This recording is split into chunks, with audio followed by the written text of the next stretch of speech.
Bandeko, bonjour. Tolobela na makambo ezoleka na kati ya mboka na biso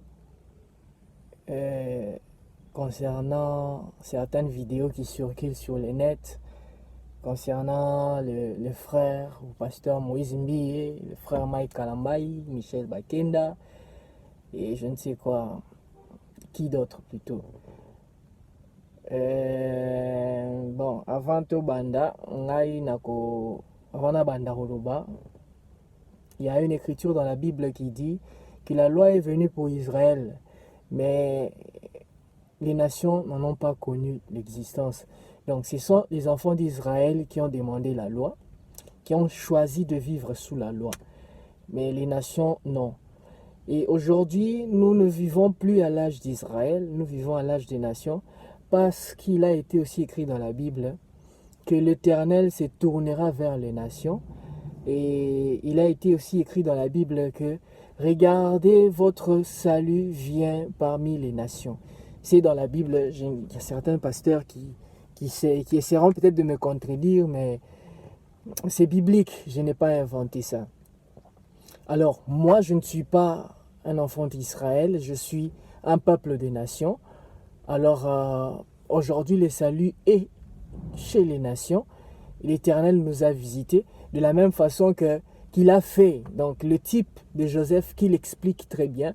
Joseph qui a quitté son père Jacob, Jacob Israël, qui a quitté son père, qui a changé de nom. Il était Joseph, il est devenu Safnat Panéa. Il est allé régner en Égypte, qui était une nation païenne. Et c'était de cette nation païenne-là que le salut du monde est venu. Parce qu'il y a eu 7 ans de famine qui a obligé même aux enfants d'Israël de venir manger, prendre de la nourriture. Or, la nourriture spirituelle, nous savons que c'est la parole. Donc, la parole aujourd'hui n'est pas en Israël, mais l'abondance de la parole est en Égypte, qui est la représentation des nations. Alors, moi, je suis une nation et je ne vis pas sous les lois. Alors, vous qui avez choisi de vivre sous les lois, qui êtes encore des Israélites, je suis en train de me poser cette question. Comment est-ce que vous ne vivez pas selon la loi? Vous ne vivez pas selon votre loi que vous avez choisie.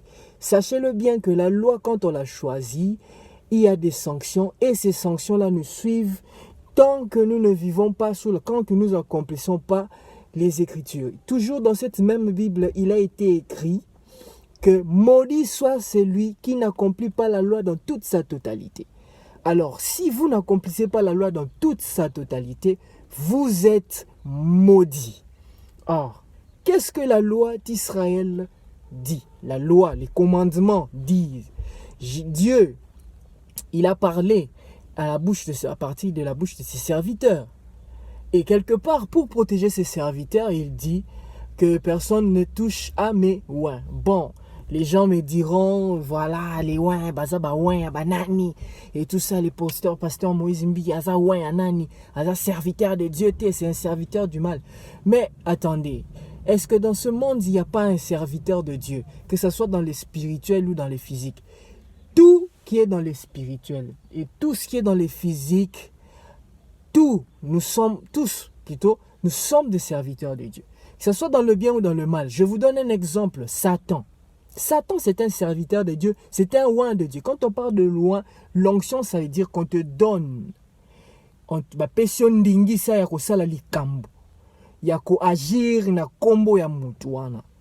Satan s'est promené dans une vision comme Job le dit.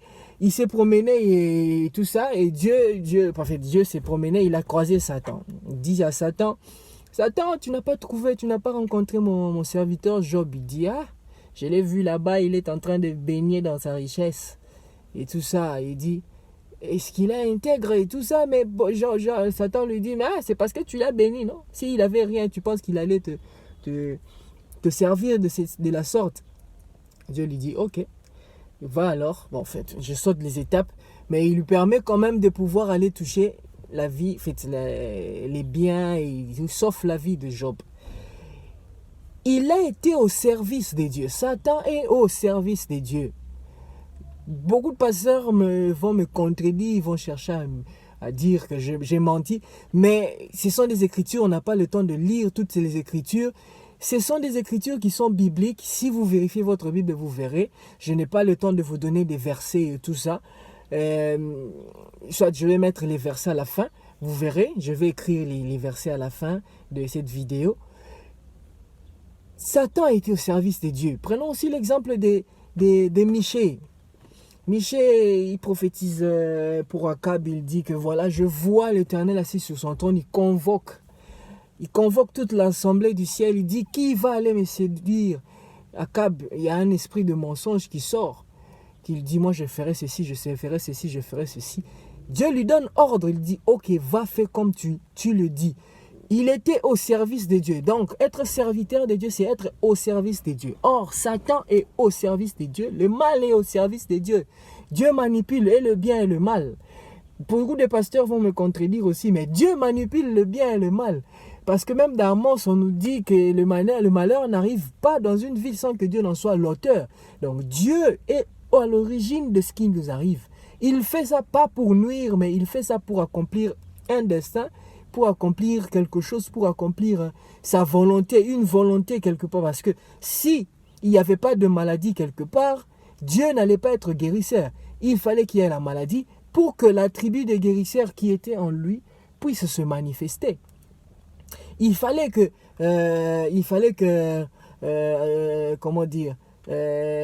Lazare puisse mourir pour que cet attribut-là de ressusciteur, si je peux le dire comme ça, que Jésus avait, puisse se manifester. Parce que si Lazare n'était pas mort, Jésus n'allait pas le ressusciter.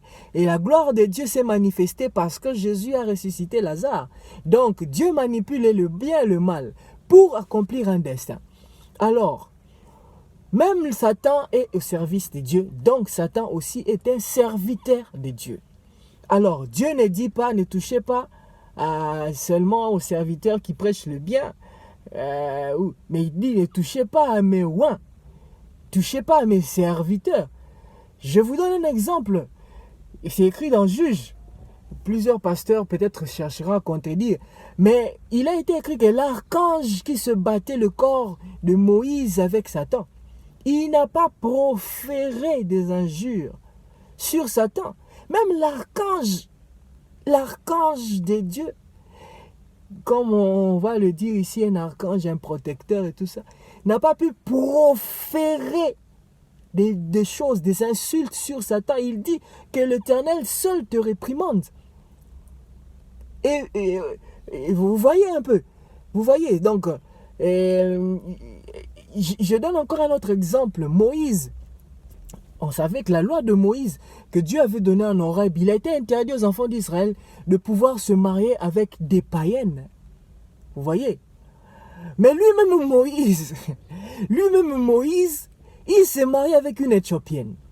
Et cela a été un objet de scandale parce que sa sœur Marie, Myriam, et son frère Aaron ont commencé à dire, mais qu'est-ce que Moïse a fait?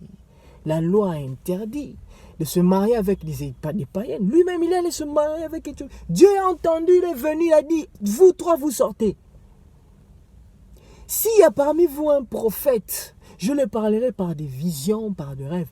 Mais pour mon serviteur Moïse, je le parle face à face. Il voit ma ressemblance. Il faut faire attention. Il faut faire attention. Très attention. Moi, je parle de vous. Moi, peut-être, je ne vis pas sous la loi. Moi, j'ai peut-être le droit de juger parce que je suis un saint. Je le dis, je suis un saint. Ça va vous choquer, mais moi, je suis un saint. Et il est permis aux saints de pouvoir juger. Et ces saints-là ne vivent pas selon la loi. Un saint ne vit pas selon la loi. Je n'ai pas le temps de vous donner des écritures pour prouver ça. Mais il interdit, il met en garde Myriam, il met en garde Aaron. Il lui dit, attention avec Moïse, c'est mon serviteur. Ils ont été frappés. Aaron a compris, il a dit à Moïse, s'il te plaît Moïse, fais en sorte que ce péché ne retombe pas sur nous. Parce qu'ils ont péché. Logiquement, est-ce que Aaron et Myriam ont péché? Logiquement, parlons d'abord dans la logique. Selon la loi, il était interdit. Donc, celui qui vivait hors de la loi, c'est lui qui était maudit. Donc nécessairement, Moïse devait être maudit. Mais Dieu a fait une exception pour son serviteur. Attention. Noé, je reviens encore en Noé parce que Noé c'est l'homme le plus ancien, il a même vécu avant Abraham. Noé, il s'est enivré et poif, il est devenu nu. Son fils, Cham, est venu, il a commencé à se moquer de son père. Il est allé dire à ses frères, mais regardez, papa est nu là-bas. Ses frères, Sem et Japheth, sont venus en reculant. Ils ont mis un habit sur leurs épaules. Ils sont allés couvrir la nudité de leur père. Quand leur père s'est réveillé, il a maudit Canaan. Canaan qui était même le coco, le petit-fils de Cham. Il a allé maudire Canaan pour ça. Il a dit que Canaan soit l'esclave de ses frères. Tu vois, il devait maudire même Cham, mais il n'a pas maudit Cham. Il a dit, je maudis soit Canaan. C'était le coco même. Vous voyez, Dieu, attention avec ses serviteurs. Vous qui vivez sous la loi, attention avec ses serviteurs. Je prends aussi l'exemple de David. David a tué la femme d'Uri. Mais Dieu n'a cessé de le pas. C'est Dieu qui doit frapper. Vous ne pouvez pas, vous ne devez pas pointer le doigt. Vous ne devez pas pointer de doigt les serviteurs de Dieu. Non, laissez Dieu s'en charger. Pour David, c'est Dieu lui-même qui s'est en chargé. L'homme qui a été maudire David. Quand David était en fuite, j'ai oublié son nom. Il était en train de l'insulter. Les serviteurs de David l'ont dit, mais Seigneur, donne-nous la permission. Et tu lui as dit, non, laissez, c'est Dieu qui lui a demandé de faire ça. Mais cet homme-là a été frappé. Malgré ça, il a été frappé. David a été frappé par Dieu. Laissez Dieu frapper ses serviteurs. Laissez Dieu lui-même s'en charger. Laissez les serviteurs de Dieu à côté. Moïse a frappé 2 fois le rocher. Dieu lui a frappé. Pour cet acte-là, Dieu lui a interdit d'entrer dans Canaan. Il a vu de loin la terre promise, mais il n'est pas entré. Attention, attention avec les serviteurs de Dieu. Je ne cautionne pas ce qu'ils ont fait.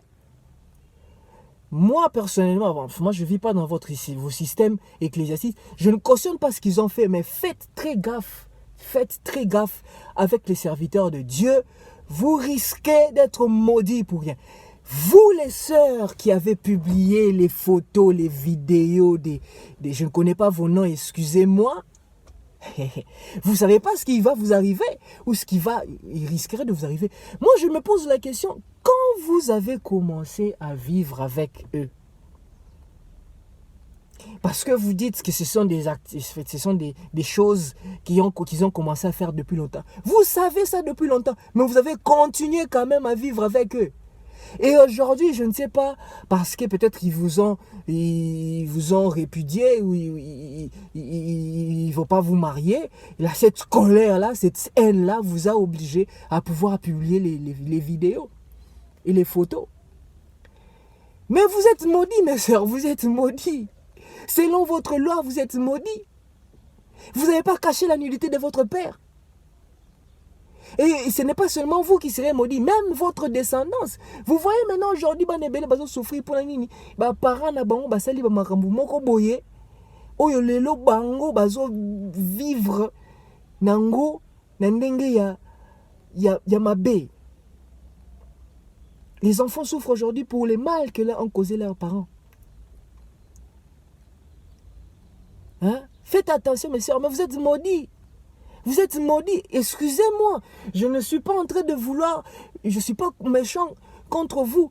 Mais je dis ici, je ne cautionne pas ce qu'ils ont fait. Mais vous êtes maudits. Il fallait cacher la nudité de vos parents, de vos pères. Ce sont vos pères. Vous avez accepté de sortir avec eux, malgré ce qu'ils faisaient. Vous vous êtes appelés des chéris, bisous, jusqu'à faire ces vidéos. Vous étiez consentantes. Vous étiez d'accord avec cette vie-là. Vous saviez que c'était des serviteurs de Dieu, des chantres. Vous savez que c'était des pasteurs. Mais vous avez accepté. Et pendant des années, vous avez vécu avec eux. Mais aujourd'hui, parce que beaucoup même ça vidéo. Laissez Dieu frapper ses serviteurs. Lui-même, Dieu va s'en charger. Il va s'en charger lui-même. Laissez Dieu frapper ses serviteurs. Je suis désolé pour vous, mes sœurs, mais vous devez aller vous repentir de ce que vous avez fait. de la nudité de vos pères que vous avez sortis, parce que vous risquez d'être maudits. Et vous êtes maudits. Vous êtes maudits. Que Moïse soit, je ne sais pas, Guégué, ou Maï Kalamba, il soit Guégué, ou Bakenda soit Guégué, ou je ne sais pas quoi, il soit au service de, comme vous le dites, des disciples de Satan et tout ça. Même les disciples de Satan sont des serviteurs de Dieu. Dieu les utilise à sa volonté quand il le veut. Vous ne savez pas pourquoi Dieu a permis qu'ils fassent ce qu'ils font. Comme vous le dites, moi je n'ai pas de preuves pour affirmer ça. Pour dire que ce sont des guégués, ce sont des magiciens, des sorciers. Moi je n'ai aucune preuve. Vous dites ça, vous avancez ça ici, les gens, on voit les gens dire ça. Moi je ne veux pas leur juger. Bon, je peux leur juger, mais je n'ai pas besoin de le faire. Je n'en ai pas besoin, c'est pas ma vie. Moi je suis pas comme vous vivez dans votre loi et tout. Alors faites très gaffe, mes sœurs, faites très gaffe. Vous appelez la colère de Dieu sur vous. Vous appelez la colère de Dieu sur vous et vous allez payer pour ça. Soyez-en sûrs, je vous dis ce qui est dans les Écritures. Vous savez, Ésaïe le prophète. Lisez très bien la Bible. Ésaïe le prophète a pris pour prophétiser sur Israël. Pour prophétiser, il a pris. Dieu lui a ordonné de prendre une prostituée. Et c'est sur cette prostituée, Ésaïe est sur la prostituée. Il est en train de donner, sortir des rémas de sa bouche. Ésaïe, sur la prostituée, il est en train de sortir des rémas. Ainsi dit l'Éternel qui sort de la bouche d'Ésaïe pendant qu'il était sur une prostituée. Faites très gaffe avec les serviteurs de Dieu. Faites très gaffe. Quand je parle des serviteurs de Dieu, je mets même Satan à l'intérieur. Parce que même l'archange Michael n'a pas dit proférer des choses sur Satan. Il a dit que l'Éternel te réprimande. Faites très gaffe. Bino bo yona mona l'église Tony ata Satan. Yoko ni ata Satan. Mutela nga bato. Yoko ni ata Satan. Jésus a dit à Pierre, j'ai vu Satan descendre, il allait te tuer. Satan a tumba. Satan a tumba.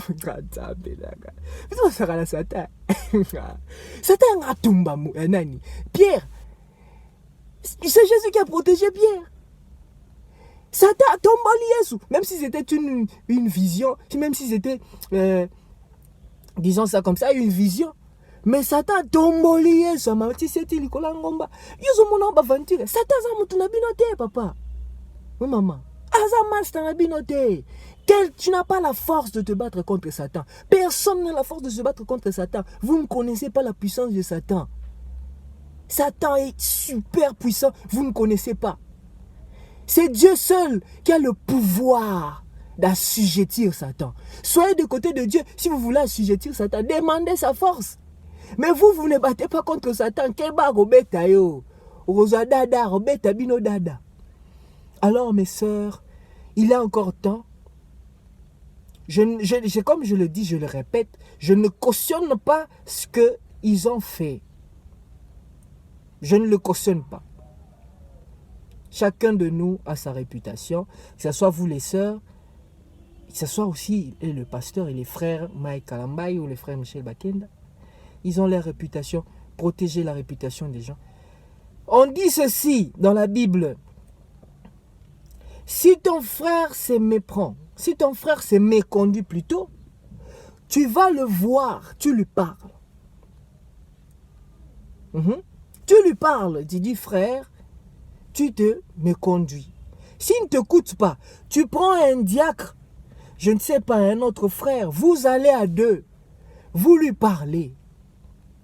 S'il continue, vous l'amenez devant l'assemblée, vous lui parlez. S'il continue à ce moment-là, Paul dit, livrez-les entre les mains de Satan. Mais faites très gaffe. Il y a le point qui suit. Vous le livrez entre les mains de Satan. Il va souffrir seulement selon la chair.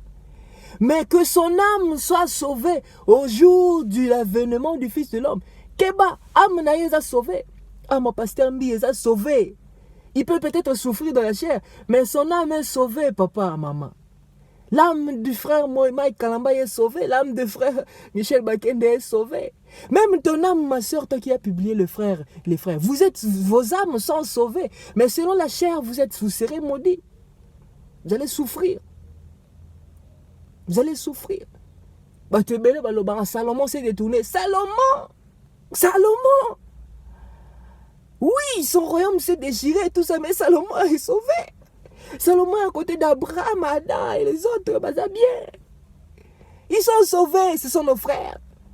Je vais même vous choquer. Michael Jackson, c'est mon frère, il est sauvé. Hein? Mobutu, il est sauvé. Hitler, il est sauvé. Ils avaient une mission sur cette terre, ils ont accompli leur mission, c'est fini. Le pasteur Moïse Mbi et le frère Mike Kalamba et le frère Michel Bakenda, ils ont leur mission, ils ont accompli. Donc, quand ils vont finir leur mission, ils partent, ils reviennent. Ils sont sauvés. Kuna toropesa na bambote toye mbozana. Toropesa na bambote frère obiga yo nyokolanga tantala mukilia to sekala biso. Comme nango lisolo. Et comme lisolo ve Mobutu vuma yo nyoko biso. Mais bon, fais-la non ambition Hitler. Ah, yo pour barra tout fort Hitler. Oh mtemana. Oui, mtemana te comprendre raté. Torobeta na biso ma solo to ba frère. Nous sommes des frères. Ça va vous choquer mais c'est la vérité. Alors mes sœurs, je vous parle selon la chair parce que dans l'esprit, vous êtes mes frères, vous êtes mes sœurs. Vous êtes sauvés par la grâce. Tout le monde est sauvé. Tout le monde, il n'y a pas d'enfer, il n'y a pas quelqu'un qui va aller en enfer quelque part. Tout le monde est sauvé. Ça va vous choquer, mais c'est la vérité. Tout le monde est sauvé. Alors, selon la chair, vous surtout qui vivez sous la loi, faites très gaffe. Laissez Dieu se charger du frère Mike Kalambayi, du frère Michel Bakenda, du pasteur ou frère Moïse Mbi. Laissez Dieu se charger d'eux. Laissez Dieu. Vous attirerez la colère de Dieu sur vous. C'est ça le Savibila. Je sais qu'il y aura des réactions après, mais que faire? La vérité a toujours blessé. La vérité a toujours créé des ennemis. Les gens vont me haïr parce que j'ai parlé de ces choses. Mais c'est la vérité. Je ne peux pas me taire pour la vérité. Les anciens, mes frères, les croyants de la Bible ont été tués, massacrés pour la vérité. Tués, massacrés pour la vérité. Bamba Etienne Mabanga pour la vérité. Elie Akimara dans le désert pour la vérité. Jésus a été crucifié sur la croix pour la vérité. C'est un sacrifice qu'on accepte, le sacrifice de dire la vérité. À suivre.